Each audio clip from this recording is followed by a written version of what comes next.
yang bertuah, taman cinta merdeka, kasih di hatiku ini untukmu tanah pertiwi. Dari utara selatan juga timur ke barat, turut gagah sama Sarawak, sehati sejiwa.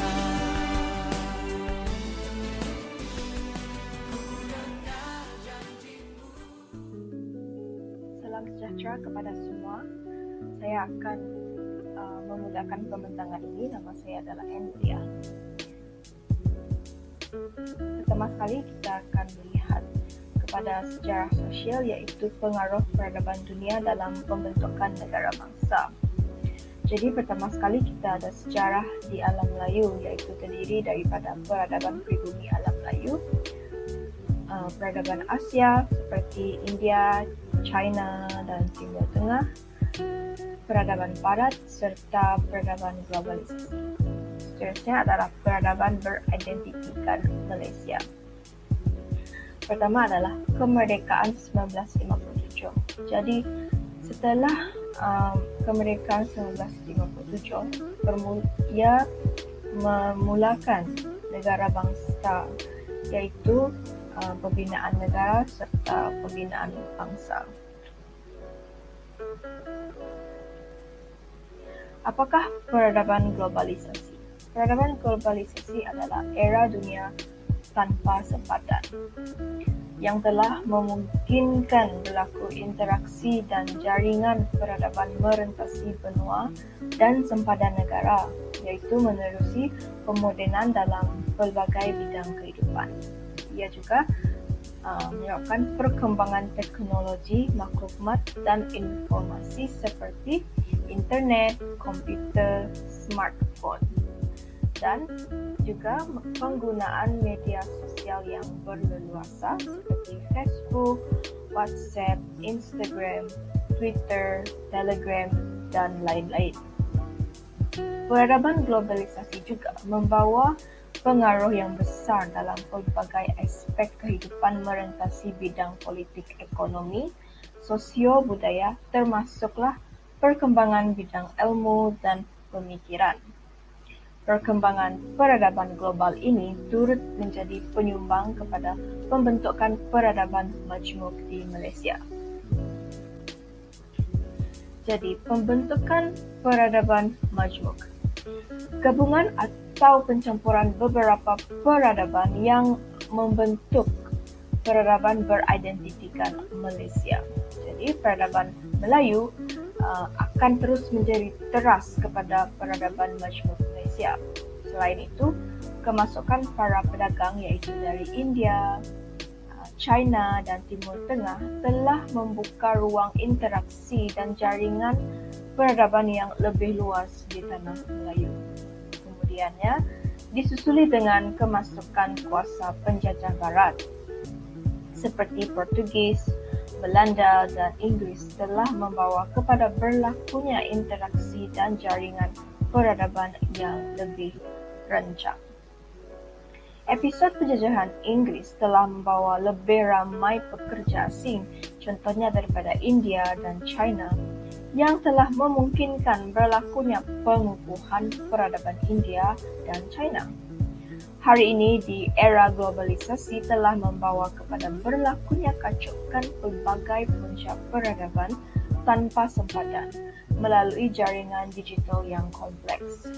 Semua pengaruh peradaban luar ini telah membentuk peradaban majmuk di Malaysia pada hari ini.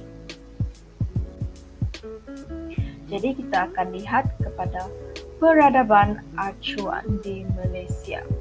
Pertama adalah peradaban Melayu, iaitu peradaban Melayu adalah peradaban yang teras di Malaysia. Seterusnya kita ada peradaban India, peradaban Inggris, peradaban Belanda, peradaban Portugis, peradaban global yaitu peradaban yang terkini, peradaban Timur Tengah dan juga peradaban Cina. Transformasi ke sosial ke arah peradaban acuan Malaysia. Pertama sekali kita melihat pada tahun 1970-an iaitu berlakunya kemiskinan dan ketidaksamaan. Di sini kita boleh melihat tiada wujudnya peradaban majmuk dan negara bangsa. Seterusnya kita melihat pada tahun 1980 ke 90-an iaitu terjadinya pembangunan industri dan penghijrahan. Seterusnya pada tahun 2000 terdapat perbandaran dan kelas menengah. Dan akhir sekali adalah 2010 iaitu ke arah negara maju. So dari impak tersebut menyebabkan dari masyarakat majmuk pelbagai etnik ketemadunan payung anak wantan yang membina peradaban acuan Malaysia. Seterusnya adalah pembangunan, migrasi dan teknologi. Jadi, pertama adalah kemajuan melahirkan perubahan sosial. Dari pertanian sara hidup ke commercial industry. Jadi di sini bermaksud berubahnya daripada pertanian sara hidup ke commercial industry.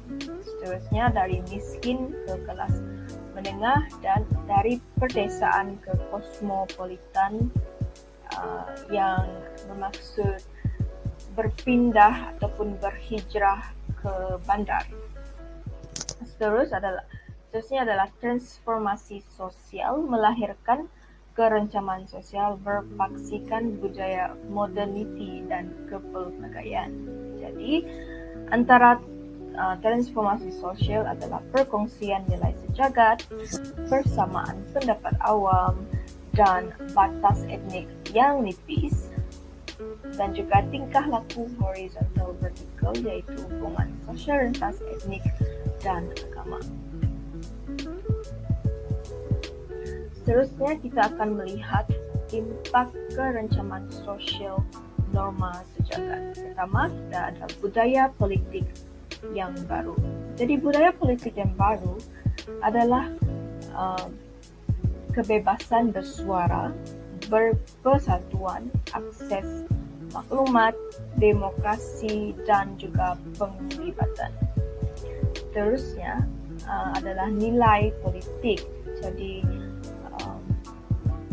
Malaysia mengamalkan nilai politik seperti amanah, integriti, keadilan, accountability, transparansi dan keterangkuman. Jadi semua nilai politik ini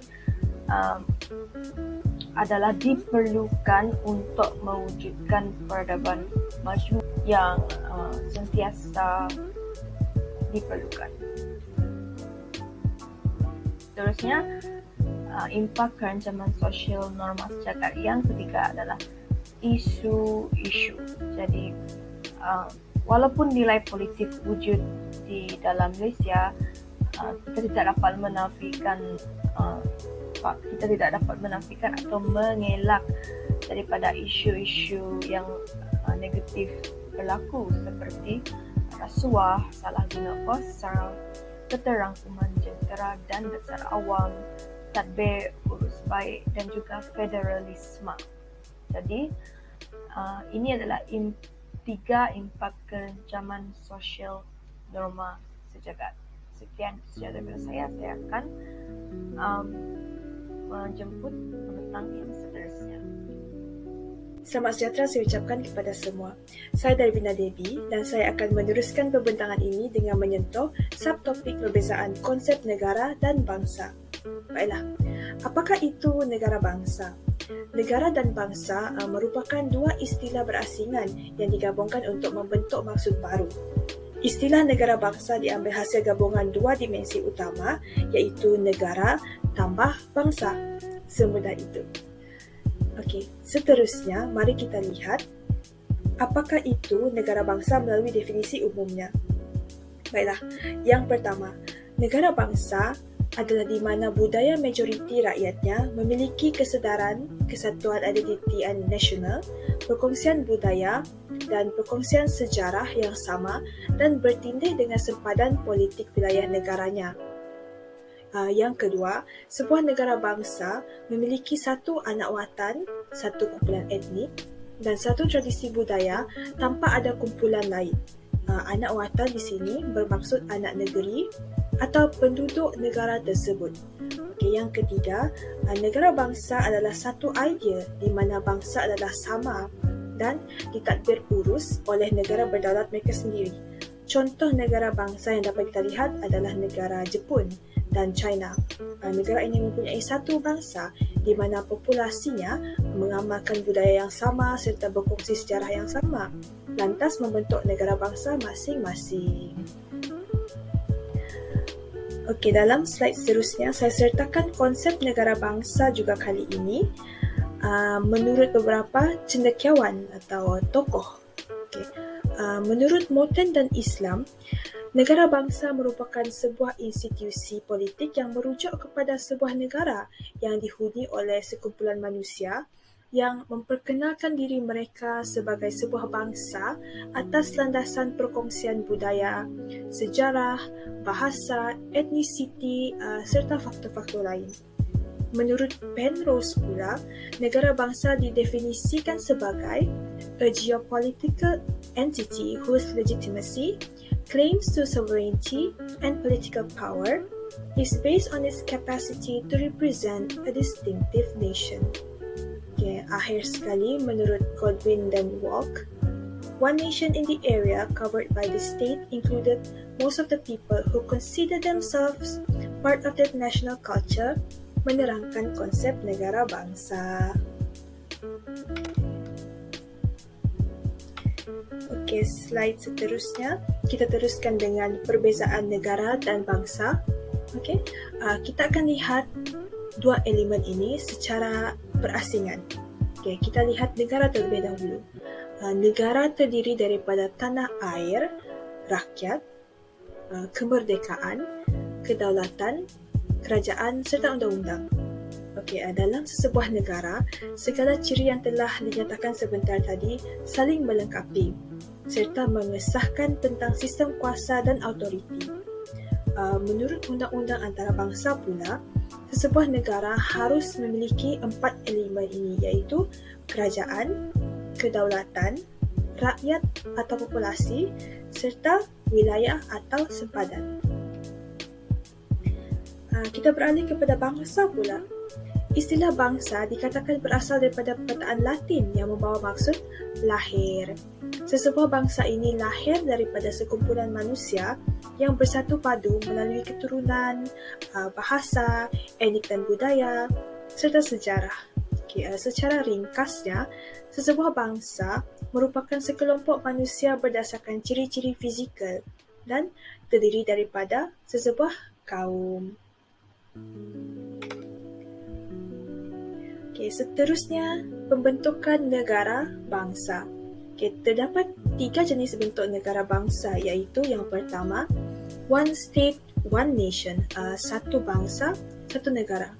Yang kedua, nation without state, bangsa tanpa negara. Dan yang ketiga, state without nation, negara tanpa bangsa.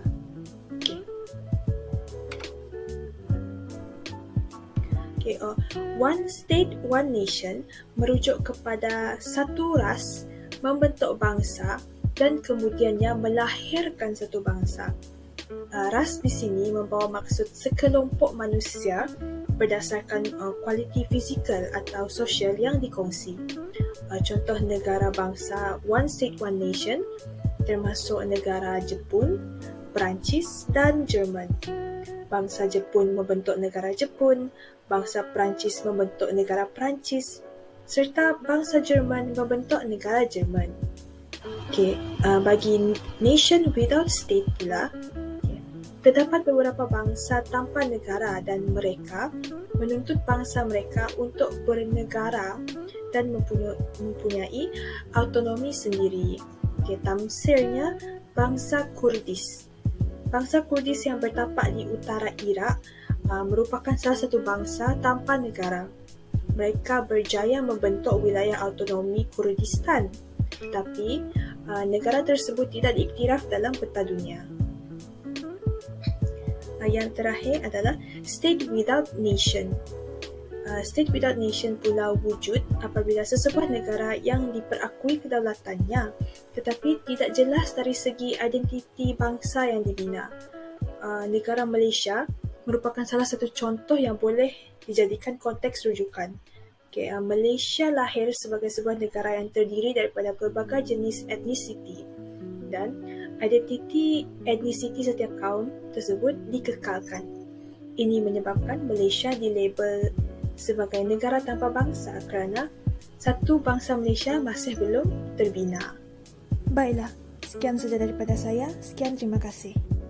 Terima kasih Cik Debbie di atas pembentangan yang penuh informasi dan berguna. Seterusnya, saya Muhammad Haziq Hafizuddin bin Syarbini akan meneruskan lagi pembentangan ini dengan mengulas sedikit tentang apakah itu negara bangsa, bentuk negara bangsa dan perbezaan di antara negara bangsa tamu dan negara bangsa settler. Izinkan saya meneruskan pembentangan ini. Seperti yang sedia maklum, berdasarkan pembentangan Cik Debbie sebentar tadi, negara bangsa adalah di mana budaya majoriti rakyatnya dan memiliki kesedaran kesatuan identiti nasional, perkongsian budaya dan perkongsian sejarah yang sama dan bertindih dengan sempadan politik wilayah negaranya. Sebuah negara bangsa juga memiliki satu anak watan, satu kumpulan etnik dan satu tradisi budaya tanpa ada campur tangan kumpulan lain. Negara bangsa juga adalah satu idea di mana bangsa yang sama akan mengurus tadbir negara berdaulat mereka sendiri. Info tersebut telah diterangkan selebih lanjutnya oleh Cik Debbie sebentar tadi. Seterusnya, saya akan menerangkan tentang bentuk negara bangsa. Setiap negara bangsa memiliki kumpulan etnik asal yang membina dinasti, empire, kerajaan dan negara bangsa mereka sendiri. Namun begitu, dengan penghijrahan, perkembangan kapitalisme dan penjajahan, geopolitik negara telah mengalami perubahan melalui perjanjian dan penaklukan semenjak dari abad ke-16 lagi. Dalam pergolakan geopolitik ini, dua bentuk negara bangsa telah dapat dikenal pasti, iaitu negara bangsa tamu dan negara bangsa settler. Seterusnya, saya akan menerangkan serba sedikit tentang perbezaan di antara negara bangsa tamu dan negara bangsa settler. Untuk permulaan, saya akan menerangkan tentang negara bangsa tamu. Kawasan atau wilayah negara diduduki oleh kumpulan etnik asal dan tersendiri. Contoh negara yang mengamalkan sistem negara bangsa tamu adalah seperti Jerman, United Kingdom, Perancis, China, Thailand, Indonesia, Myanmar, Sri Lanka, Brunei, Filipina, Malaysia dan negara lain-lainnya. Info tersebut telah diperolehi dari Karolowski dan Suzinski 2011. Hegemoni politik terdiri daripada anak watan di mana segalanya diiktiraf, diperakui dan diterima dunia. Migran yang datang dari negara-negara lain akan bernaung di bawah anak watan ini secara automatis. Untuk pengetahuan tuan-tuan dan puan-puan, anak watan adalah anak kelahiran di negara tersebut atau lebih dikenali sebagai anak jati. Seterusnya saya akan menerangkan tentang negara bangsa settler.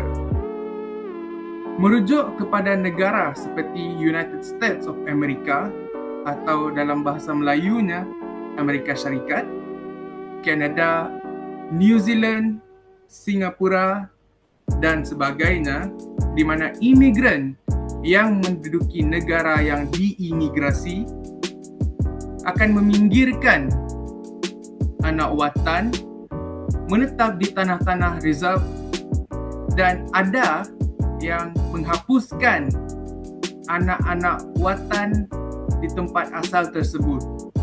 Info tersebut diperolehi dari Delora 1998 dan Woofy 2006. Melalui pemilikan tanah, penguasaan ekonomi dan politik oleh imigran settler ini, kedudukan anak watan tidak lagi diperakui dan diterima. Hegemoni ini dikuasai oleh kumpulan etnik seperti Wasp, Anglo-Celtic, Prancis-China dan sebagainya. Untuk penerangannya lebih lanjut dan tentang negara dan kewarganegaraan pula, iaitu poin 5.3, saya akan serahkan kepada pembentang seterusnya. Terima kasih. Seterusnya, kita ke bahagian 5.3 iaitu negara dan kewarganegaraan. Jadi, apakah yang dimaksudkan dengan kewarganegaraan? Kewarganegaraan adalah perihal warga negara atau kerakyatan sesebuah negara. Apa pula maksud warga negara? Warga negara adalah rakyat sesebuah negara yang terdiri daripada penduduk asli tempatan ataupun orang asing yang diterima menjadi rakyat di sesebuah negara mengikut undang-undang negara tersebut. Seterusnya, kita ke konsep kewarganegaraan. Konsep kewarganegaraan adalah setiap negara mempunyai penduduk yang diiktiraf berdasarkan undang-undang negara berkenaan dan membentuk sebuah komuniti politik. Selain itu, konsep kewarganegaraan adalah suatu bentuk di mana kerakyatan atau kedudukan sah mengikat seseorang individu dengan negaranya. Jadi, berdasarkan ketaatan ini, rakyat perlu patuh dengan segala perintah negara dan menunjukkan ketaatan kepada raja ataupun raja negeri yang sedang memerintah. Ini adalah hak asasi sebagai warga negara Malaysia. Yang pertama, hak perlindungan. Kedua, kesamarataan antara rakyat. Ketiga, hak kebebasan dan kehidupan. Keempat, hak kebebasan beragama. Kelima, hak kebebasan bergerak. Dan akhir sekali adalah hak berkaitan dengan pendidikan di Malaysia. Naratif negara bangsa Malaysia, saya telah bahagikan kepada 4 bahagian, iaitu yang pertama, berpasakan kepada anak watan dalam kepelbagaian masyarakat, iaitu berpasakan kepada anak jati dalam kepelbagaian masyarakat. Yang kedua adalah berteraskan kepada perlembagaan Malaysia. Yang ketiga, adanya ruangan sivik dalam governance. Dan akhir sekali adalah pembangunan Malaysia dibangunkan dengan adil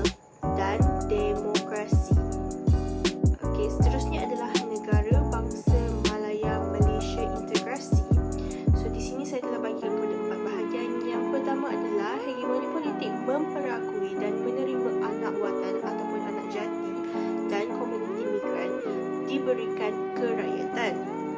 Yang seterusnya adalah perlembagaan mencerminkan kenyataan sejarah panjang di mana Melayu, Islam, Bahasa Melayu, Raja dan Akta 153 adalah pasak ataupun tiang perlembagaan kita. Seterusnya adalah minoriti lain diikat di tapak integrasi di mana Yang di-Pertuan Agong adalah simbol perpaduan negara. Islam adalah agama rasmi persekutuan, Bahasa Melayu bahasa kebangsaan dan Akta YDPA menjamin kepentingan minoriti lain. Akhir sekali adalah rakyat Sabah dan Sarawak juga diperakui sebagai bumi putera, dijadikan sebagai pasak negara bangsa bersama Melayu. Jadi, adakah bangsa Malaysia merupakan bangsa asimilasi ataupun integrasi? Untuk pengetahuan anda, Malaysia adalah negara yang berasaskan integrasi. Ini adalah perbezaan antara integrasi dan juga asimilasi. Jadi, apakah yang dimaksudkan dengan integrasi? Integrasi adalah proses penerimaan ataupun mewujudkan sebuah identiti nasional dalam kalangan kumpulan yang terpisah. Contoh negara yang berasaskan integrasi adalah Malaysia, Brunei dan juga Indonesia. Seterusnya, apakah yang dimaksudkan dengan asimilasi? Asimilasi merupakan proses yang menyatukan dua etnik yang mempunyai perbezaan budaya. Contoh negara yang berasaskan konsep asimilasi adalah Thailand, Myanmar, Laos, Filipina dan juga Kemboja. Okey, ini adalah pembinaan negara bangsa iaitu inisiatif di mana kerajaan gunakan untuk memupuk perpaduan rakyat, iaitu yang pertama menjadikan bahasa Melayu sebagai bahasa rasmi kita. Seterusnya adalah mewujudkan gagasan satu Malaysia. Yang keempat adalah rukun negara dan akhir sekali adalah wawasan 2020. Konsep bangsa idaman terbahagi kepada tiga, iaitu bangsa idaman sebelum merdeka, bangsa idaman selepas merdeka dan bangsa idaman selepas dasar ekonomi baru. Bangsa idaman sebelum merdeka adalah pergerakan nasionalisme di mana mereka merancang untuk berjuang mendapatkan kemerdekaan dalam kerangka bangsa idaman yang diinginkan mereka sendiri. Yang bermaksud sifat dan wajah bangsa Malaysia yang mereka inginkan sesuai dengan agenda ekonomi, politik, sosial dan budaya masing-masing. Contohnya, di kalangan kelompok strategik nasionalis Melayu, terdapat 3 jalur bangsa idaman, iaitu pertama adalah Melayu Raya, anjuran kelompok strategik kiri Melayu. Yang kedua adalah negara Islam, anjuran kelompok strategik berorientasi Islam. Dan yang terakhir adalah masyarakat majmuk, pimpinan Melayu, Malay-led Plural Society Nations. Selepas merdeka, keinginan kolektif untuk mempunyai suatu identiti nasional sepunya atau sebuah bangsa. Idea dan pendapat mengenai identiti nasional sepunya ini adalah sebuah pernyataan mengenai bangsa idaman atau lebih dikenali sebagai wajah baru Malaysia yang mereka inginkan. Antara bangsa idaman utama pasca iaitu Merdeka 1957, di mana ia adalah konsep Malaysian Malaysia, anjuran kelompok strategik daripada Singapura awal tahun 1990 dan daripada Malaysia akhir tahun 1990. Bangsa idaman pegangan pemerintah, masyarakat majmuk, pimpinan Melayu, Malay-led Plural Society Nation.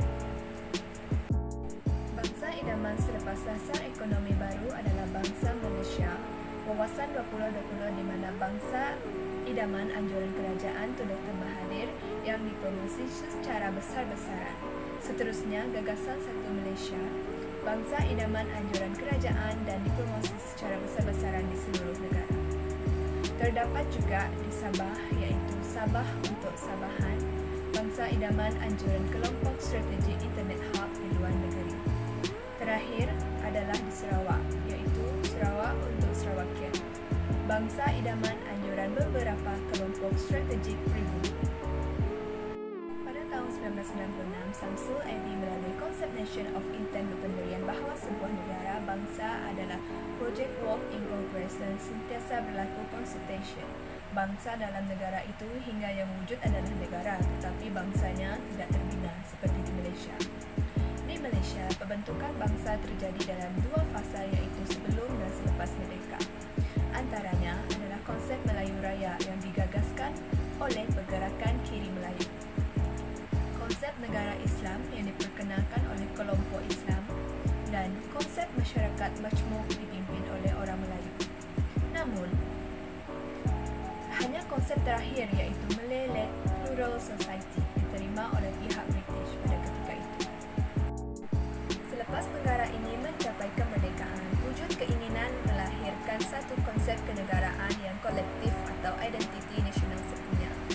Impian ini antaranya telah melahirkan konsep Malaysian Malaysia yang popular pada tahun 1960 yang diperkenalkan oleh Lee Kuan Yew ketika Singapura berada dalam persekutuan tanah Melayu, dan akhir 1990 pada era pemerintahan Mahathir Mohamad. Pembangunan bangsa selepas merdeka turut melahirkan konsep-konsep lain seperti Wawasan 2020 dan Gagasan Satu Malaysia. Selain daripada itu, di Borneo wujud konsep seperti Sabah for Sabahan dan Sarawak for Sarawak. Walau bagaimanapun, menurut Samsul, konsep-konsep yang wujud di Borneo ini dicetuskan oleh kelompok strategi internet dengan bantuan sosial media dan tidaklah popular dalam konteks yang lebih umum. Samsul menegaskan bahawa pembangunan bangsa pasca PRU 14 tidak banyak mengalami perubahan. Kepimpinan Mahathir mengekalkan konsep Malay-led Plural Society. Dalam konteks hari ini, konsep bangsa idaman adalah diangkat oleh parti politik seperti Bersatu, UMNO dan PAS. Pelbagai cabaran dan kekalan yang dihadapi dalam membentuk sebuah bangsa idaman seperti pluralism, rebellism dan kepelbagaian budaya. Pertama iaitu pluralism, iaitu sifat kepelbagaian yang terbentuk daripada proses kepelbagaian penduduk dan biasanya terbina daripada hasil penjajahan pada zaman dahulu. Dasar ini memenuhi konsep kolonialisme bagi menghalang penyatuan masyarakat pada masa itu. Hal ini menyebabkan wujudnya masalah dalaman yang rumit kepada negara yang dijajah apabila dimerdekakan. Ini secara keseluruhan menjadi ancaman kepada pembinaan bangsa idaman. Seterusnya adalah liberalism, iaitu bermaksud kesederhanaan atau keterbukaan, di mana keterbukaan tanpa had dan memanipulasi keadaan sedemikian akan menjerumuskan kepada penipuan dan menimbulkan perkara-perkara yang akan membuat kemakmuran dan menyebabkan perkembangan negara akan terjejas. Oleh hal itu, masyarakat perlu mempersiapkan mental dan fizikal mereka daripada keadaan yang di luar jangkaan seperti sikap liberalism. Dapat dielakkan serta mengukuhkan semangat patriotisme diri demi kepentingan bangsa dan negara. Selain daripada itu, kepelbagaian budaya juga menjadi cabaran untuk mewujudkan bangsa idaman. Kepelbagaian budaya adalah pembentukan masyarakat majmuk di dalam proses perkembangan sesebuah negara yang mewujudkan dilema baru kepada penduduk di negara ini. Menurut Ibn Khaldun, di mana tentang teori jiwa hamba yang dimiliki oleh bangsa yang pernah dijajah akan menganggap kuasa bekas penjajah mereka sebagai suatu bangsa yang maju dan agung dan patut ditiru oleh suatu bangsa yang maju dan agung. Oleh itu, nilai budaya Malaysia hendaklah menjadi asas kepada kemajuan bangsa dan negara. Dalam sesebuah bangsa, rakyat bebas berkongsi lambang, identiti, kebudayaan, nilai dan semangat yang menjadi asas dan matlamat sesebuah pembinaan bangsa idaman. Assalamualaikum warahmatullahi wabarakatuh. Terima kasih kepada pembentang sebelumnya. Sekarang saya akan membentangkan slide 55 yaitu etnos bangsa dan etnos simbolisme bangsa Melayu. Baiklah, kita ke slide yang pertama yaitu apa itu etos. Etos telah digunakan secara semantik lagi, yaitu berasal dari perkataan yang bermaksud etika, sikap, kepribadian watak, karakter serta keyakinan atas suatu perkara. Ini bermaksud Etos telah berada di sekitar kita sudah terlalu lama dan mempunyai makna-makna yang telah saya katakan tadi.